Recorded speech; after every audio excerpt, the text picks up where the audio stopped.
morning students, this is Hemlata ma'am from Mother India Senior Secondary School, Araspura. Students, today I am going to start your 8th chapter from your textbook, that is the letter A, written by Christy Brown. तो students आज आपको मैं 8th chapter है जो आपकी book का वो करवाने जा रही हूँ, द लेटर ए, जिसके राइटर हैं क्रिस्टी ब्राउन। तो लास्ट टाइम जो हमने डिस्कस किया था, हमने 7th चैप्टर किया था द स्नाइपर, तो वो कंप्लीट हो चुका हुआ है। तो आज आपका नेक्स्ट चैप्टर है। तो जो आपका चैप्टर है द लेटर ए, ये एक ऑटोबायोग्राफी है, ऑटोबायोग्राफी ऑफ क्रिस्टी ब्राउन। तो जो क्रिस्टी ब्राउन है उनकी अपनी ये ऑटोबायोग्राफी है। इसमें उन्होंने अपनी जो ऑटोबायोग्राफी लिखी थी माई लेफ्ट फुट, उसी में से ये चैप्टर लिया गया है। क्रिस्टी ब्राउन जो थे वो एक आयरिश राइटर भी थे, प्लस वो एक पेंटर भी थे,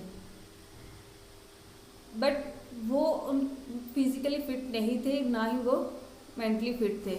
इसके बावजूद भी उन्होंने काफ़ी ज़्यादा अपनी लाइफ में प्रोग्रेस की, काफ़ी ज़्यादा उन्होंने गोल अचीव किए। तो इस जो चैप्टर है लेटर ए, इसके थ्रू वो हमें एक मैसेज कन्वे करने की कोशिश करते हैं कि अगर कोई पर्सन, उसके विल पावर है, डिटर्मिनेशन है, कुछ करने का इरादा है, तो वो अपनी लाइफ में अपना गोल जो है वो अचीव कर सकता है, चाहे उसकी लाइफ में कितनी भी प्रॉब्लम्स क्यों ना हो। तो यही मैसेज वो कन्वे करना चाहते थे, क्योंकि उनके साथ भी ऐसा ही हुआ था।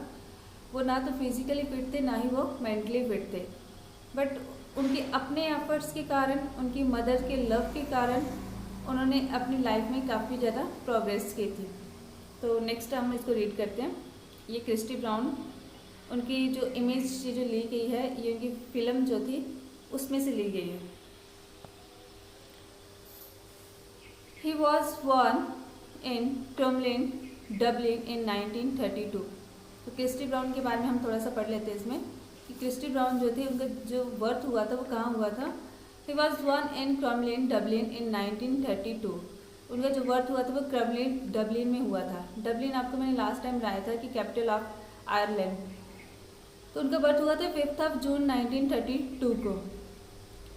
One of 13 surviving children, he suffered from cerebral palsy and was considered mentally disabled until he famously snatched a piece of chalk from his sister with his left foot. तो कहते हैं कि वन ऑफ 13 सर्वाइविंग चिल्ड्रन, जो बच्चे survive कर रहे थे, जो बच्चे जिंदे थे, उनमें से ये एक था। ही सफर्ड फ्रॉम सेरेब्रल पैलिसी। ये सफ़र किससे कर रहा था? Cerebral policy. सेरेब्रल पैलिसी क्या होती है? एक मेंटली डिसीजेस होती है, डिसऑर्डर जिसे हम कहते हैं कि मेंटली, आप कहते हैं कि जैसे ब्रेन इंजरी जिसे हम कहते हैं, तो वो होती है जिससे ना ही तो उसके जो माइंड है वो अच्छे से काम कर पाता है, और ना ही उसको वो फिजिकली फिट होता है, ना ही वो कहीं मूव कर पाता है, ना ही वो अच्छे से बात कर पाता है।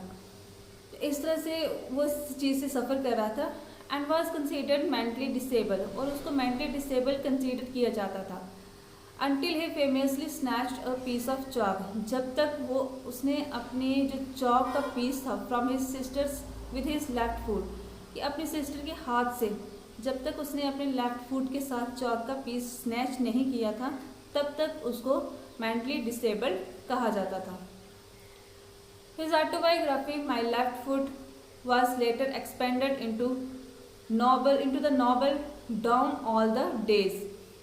तो उनकी जो ऑटोबायोग्राफी थी माई लेफ्ट फुट, जो मैंने आपको जस्ट बताया है कि उनकी ऑटोबायोग्राफी जहाँ से ये जो चैप्टर लिया गया है, तो बाद में एक्सपेंडेड हुई into the novel Down All the Days में, and become an international best seller. वो इंटरनेशनल बेस्ट सेलर बने, बीइंग ट्रांसलेटेड इनटू 14 लैंग्वेजेस, और ये 14 लैंग्वेजेस में उनके जो नॉवल था वो ट्रांसलेट हुआ था। There followed other novels and the number of poetry collections. तो काफ़ी ज़्यादा पोइट्री कलेक्शंस और नॉवेल्स जो थे वो भी उन्होंने फॉलो किए थे। He settled finally at the Parbrook, Somerset, UK, where he died in 1981। तो लास्ट में वो सेटल हो गए थे यूके में जाके, जहाँ पे उनकी जो डेथ हुई थी वो हुई थी 7 सितंबर 1981 को। आगे देखिए pre reading. Given above is a sketch of a still from the film my left foot. जो मैंने आपको बताया कि ये जो स्केच है, तो वो कह रहे हैं कि ये कहाँ से लिया गया है। ये उनकी जो मूवी है, जो फिल्म बनी थी माई लेफ्ट फुट उसमें से लिया है ये, which is based on Christy Brown's autobiography.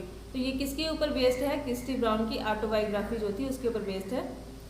Christie Brown had cerebral palsy, जैसे मैंने आपको कहा था कि उनको ब्रेन इंजरी थी, उनका जो माइंड है वो अच्छे से काम नहीं करता था, प्लस उनकी जो बॉडी थी वो भी अच्छे से काम नहीं करती थी। A range of the neuromuscular disorder caused by injury to an infant's brain sustained during late pregnancy, birth and any time during the first 2 years of life। तो ये जो इनको डिसऑर्डर हुआ था वो किस वजह से हुआ था कि उनके ब्रेन में जब बचपन था उसका तो उनके ब्रेन में कुछ इंजरी हुई थी, और वो इंजरी कब होती है? जहाँ तो लेट प्रेगनेंसी हो तब होती है, जब बर्थ के टाइम पर होती है, और any time during the 2 first years of life. और स्टार्टिंग के 2 जो ईयर्स होते हैं बच्चे के जो जन्म होता है तो 2 साल तक वो कभी भी वो इंजरी जो हो सकती है उसको।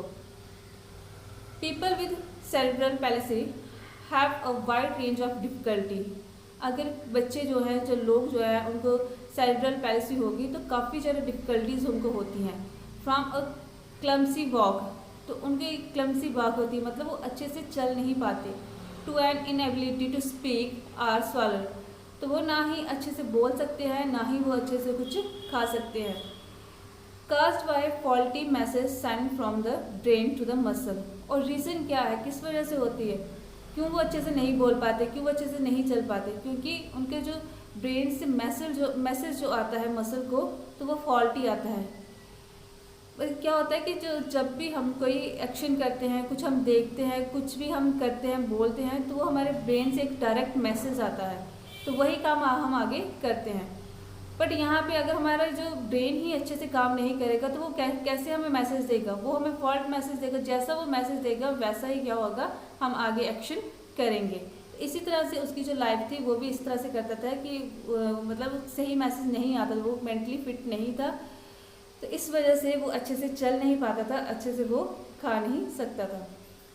तो नेक्स्ट स्टोरी जो है, the story letter a describe the crucial moment when Christy Brown first communicated sign of awareness and intelligence। तो कहते हैं ये जो लेटर ए स्टोरी है ये क्रूशियल मोमेंट है जब क्रिस्टी ब्राउन का first communicated sign of awareness हमें दिखाई देता है और इंटेलिजेंट साइन हमें पता चलता है कि कब उसने लिखना स्टार्ट किया था, कब उसने बोलना स्टार्ट किया था।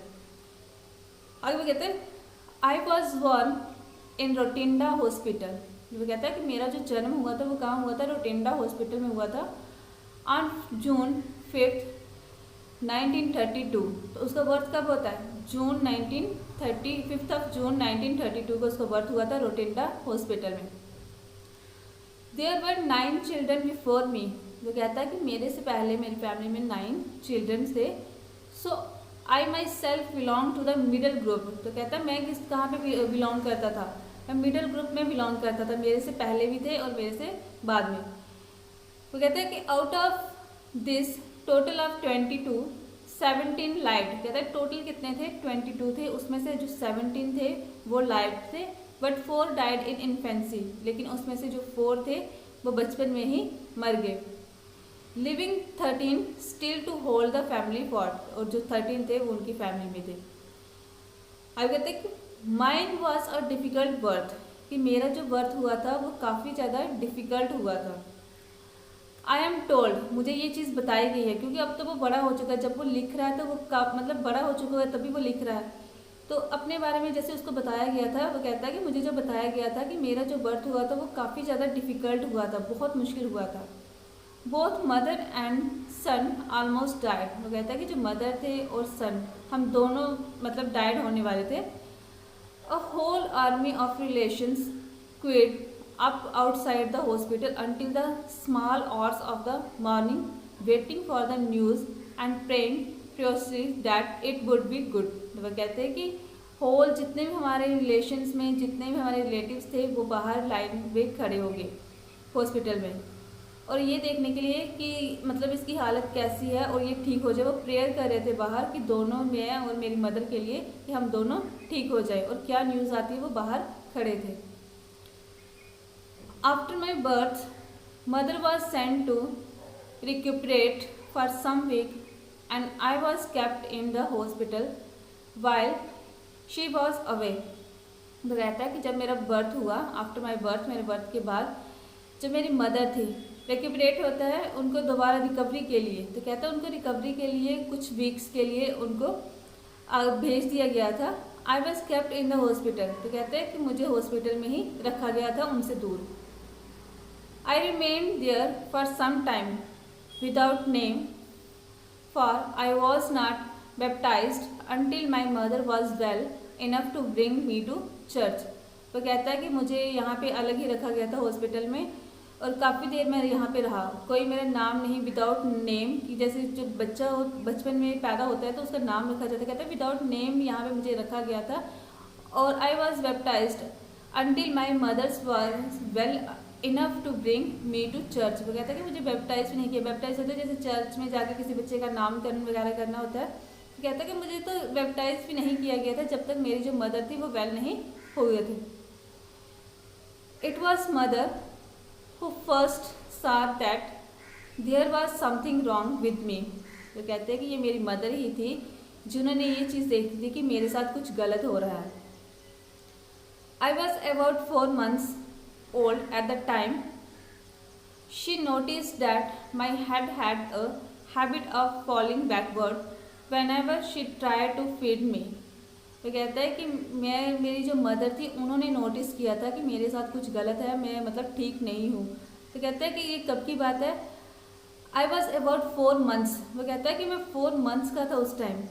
शी नोटिस, जब उन्होंने नोटिस किया था, that my had a habit of falling backward, कि मेरा जो हेड था उसको बैकवर्ड पीछे मुड़ने की आदत थी। मतलब पीछे ऐसे जैसे गिर जाता है ना, कि सपोर्ट नहीं होती तो ऐसे पीछे मुड़ जाता है ऐसे। तो कहते हैं कि इस तरह से मेरा जो हेड था वो पीछे मुड़ जाता था। And whenever she tried to feed me, जब भी मुझे फीड करने की कोशिश करती तो मेरा जो सिर है वो अच्छे से मतलब संभल नहीं पाता था। She attempted to correct this by placing her hand on the back of my neck to keep it steady. वो कहते हैं कि वो हमेशा कोशिश करती थी कि मेरे जो सिर था उसके पीछे वो हाथ रखती थी, उसको सीधा रखने की कोशिश करती थी। But when she took it away, कहते कि जब वो अपना हाथ पीछे करती थी, back it would drop again, और मेरा जो हेड था वो फिर से पीछे मुड़ जाता था। That was the first warning sign. वो कहता है कि ये फर्स्ट वार्निंग साइन था कि मैं फिजिकली और मेंटली फिट नहीं हूँ। Then she became aware of other defects as I got older. वो कहता है कि जैसे जैसे मैं बड़ा होता गया मेरे जो दूसरे साइन थे, कि मेरे जो भी मेरे में डिफेक्ट था, तो दूसरे साइन जो थे वो सामने आ रहे थे। She saw that my hands were clenched nearly all of the time and were inclined to twine behind my back। वो कहता है कि मेरे जो हाथ थे वो मेरे हमेशा मुड़े रहते, क्लंच रहते थे। तो जब भी जहाँ मेरे हाथ जो थे वो पीछे मुड़ जाते थे। कहते हैं कि my mouth could not grasp the teeth of the bottle because even at that early age my jaws would either lock together tightly so that it was impossible for her to open them, or they would suddenly become limbs and fall loose, dragging my whole mouth to one side। वो कहता है कि जब मेरी mother मुझे feed करवाने की कोशिश करती थी तब मैं अच्छे से फीड नहीं कर पाता था। मेरे जो जॉज थे, जो जबड़े होते, कहते मेरे जॉज जो थे वो टाइट रहते थे।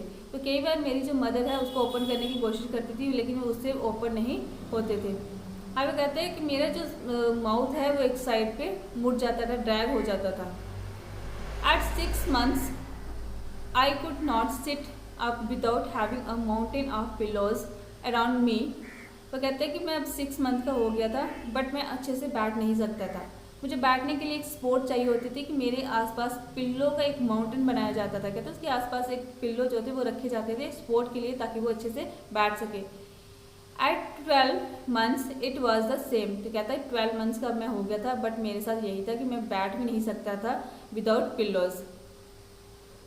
Very worried by this mother told my father her fears and they decided to seek medical advice without any further delay। तो कहता है कि मेरी मदर इससे बहुत ज़्यादा वरीड थी, बहुत ज़्यादा चिंतित थी।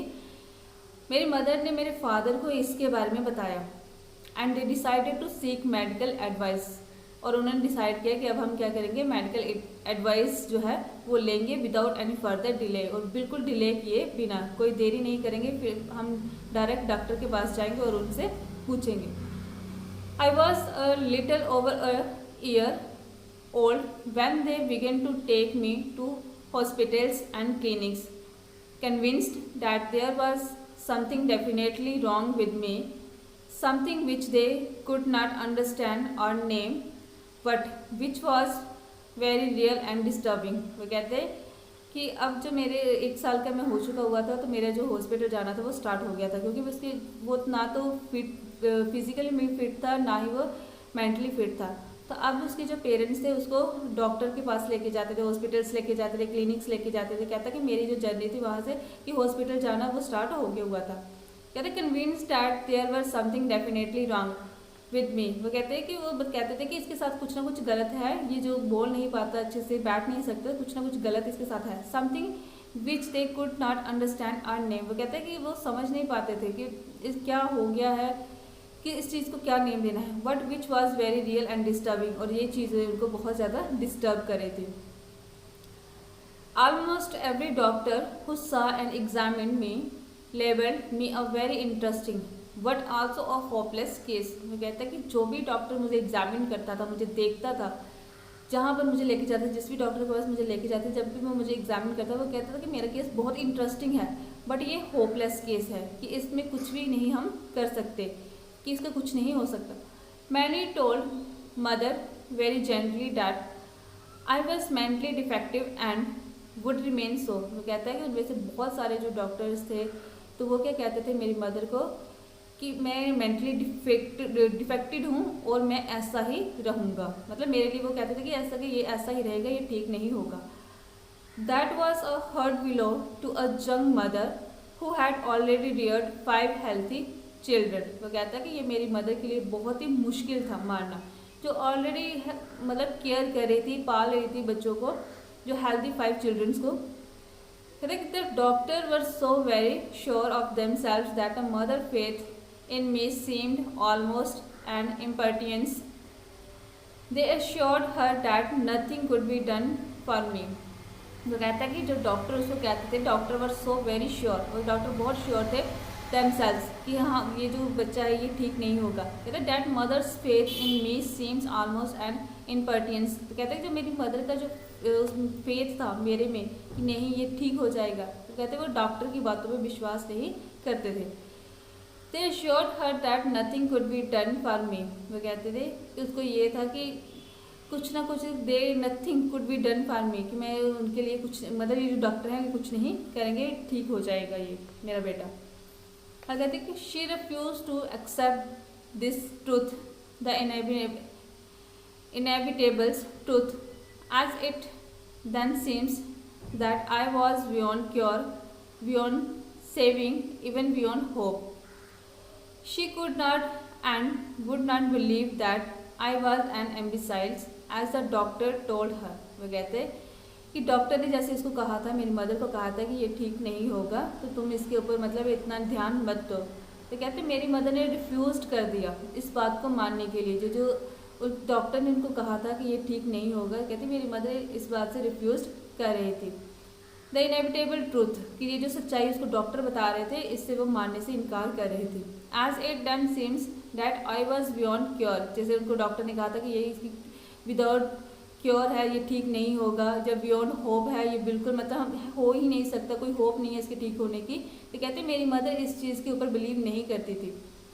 She could not and would not believe that I was an imbecile, as the doctor told her। कहते हैं वो इस चीज़ के ऊपर बिलीव नहीं करती थी, जैसे डॉक्टर कहते थे कि मैं क्या हूँ, एक एम्बिसाइड। एम्बिसाइड होता है जो एक मूर्ख, जिसे हम कहते हैं ना एक स्टूपिड इंसान, मूर्ख इंसान जो मतलब अच्छे से कोई बात नहीं कर पाए। तो कहते हैं कि इस तरह से वो कहते हैं कि मेरी मदर जो थी वो इस चीज़ के ऊपर बिलीव नहीं करती थी, वो नहीं मानती थी कि मैं एक एम्बिसाइड हूँ।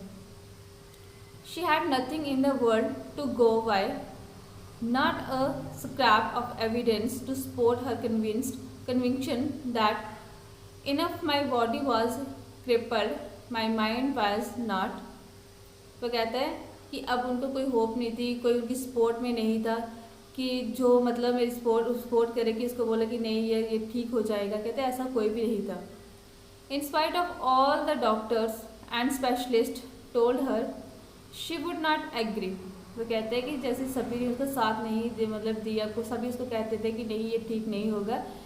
कहते हैं कि डॉक्टर भी उसको यही चीज़ कहते थे, स्पेशलिस्ट भी उसको यही चीज़ कहते थे, बट वो इन चीज़ों के ऊपर बिलीव नहीं करती थी, वो इन बातों से एग्री नहीं थी।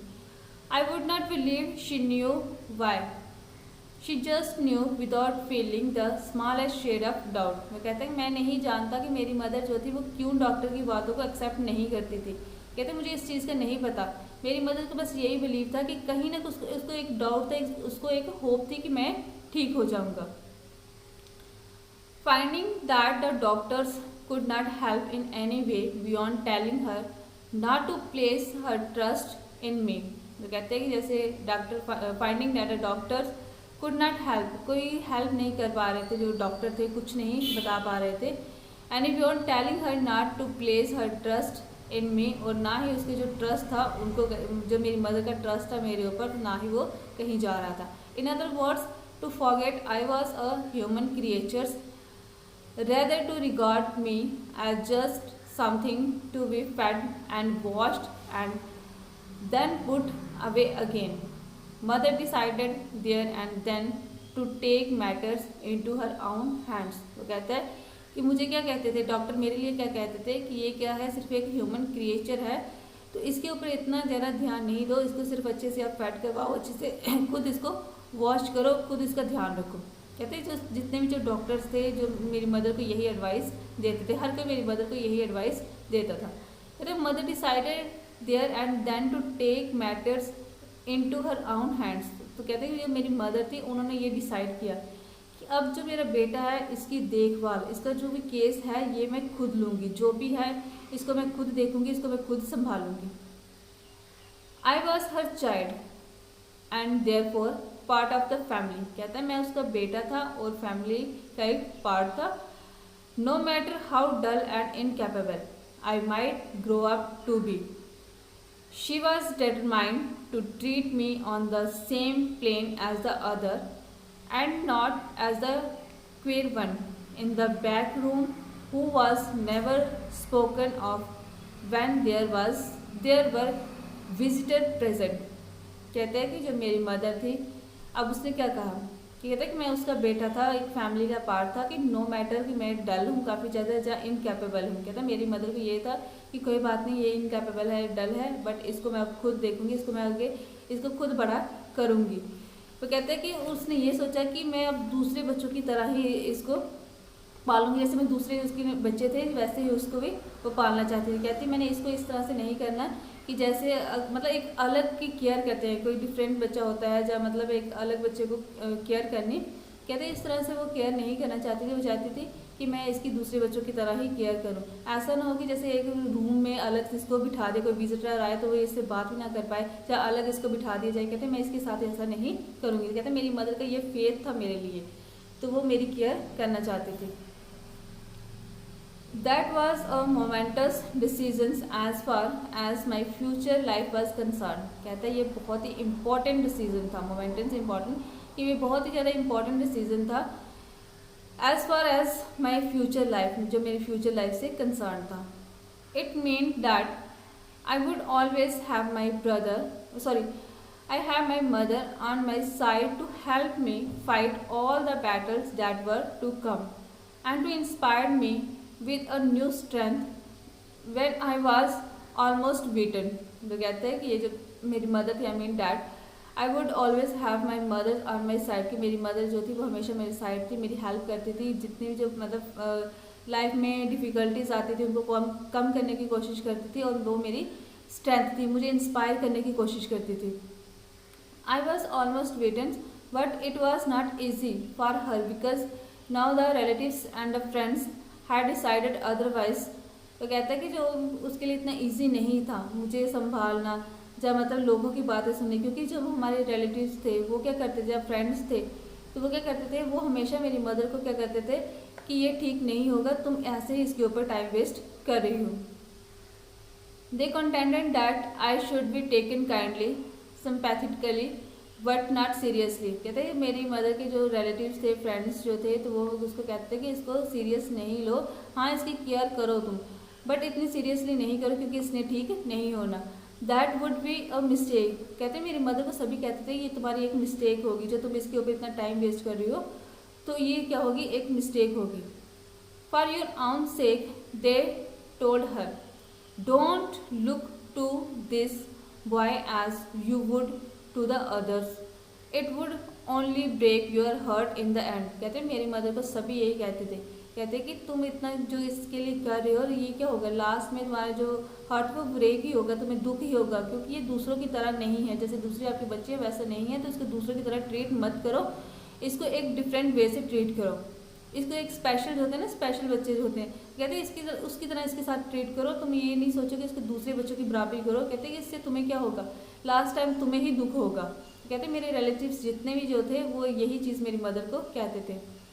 Luckily for me mother and father held out against the lot of them. तो कहते हैं लकली मेरे जो फादर थे, मेरी जो मदर थी, वो मेरे रिलेटिव्स के हमेशा अगेंस्ट होते थे।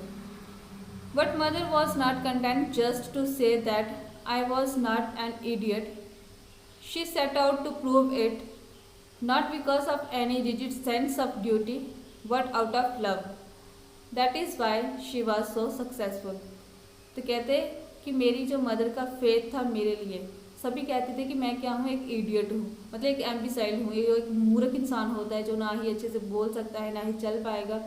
तो कहते हैं कि मेरे लिए सभी यही कहते थे, बट मेरी मदर जो थी वो कहती नहीं ये इडियट नहीं है और इस चीज़ को मैं प्रूव करने की कोशिश करती हूँ। वो एक इस तरह से नहीं कहती थी कि मतलब बड़ी उसके साथ कहना कि ये ड्यूटी जो है, सेंस ऑफ ड्यूटी उसकी तरफ से कहना। तो कहते कि उनको ये था कि मैं अपने प्यार से इसको क्या कर दूँगी, इसको ठीक कर दूँगी और ये ठीक हो जाएगा। उनके अंदर कहीं ना कहीं मेरे लिए प्यार था। तो कहते इसी वजह से वो सक्सेसफुल भी हुए थे।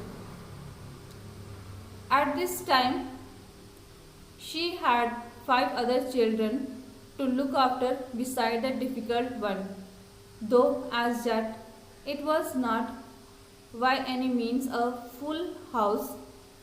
They were my brother Jim, Tony and Paddy, and my 2 sisters Lily and Mona, all of them very young, just a year or so between each of them, so that they were almost exactly like step up stair। वो कहता है कि at this time she had the 5 other children to look after।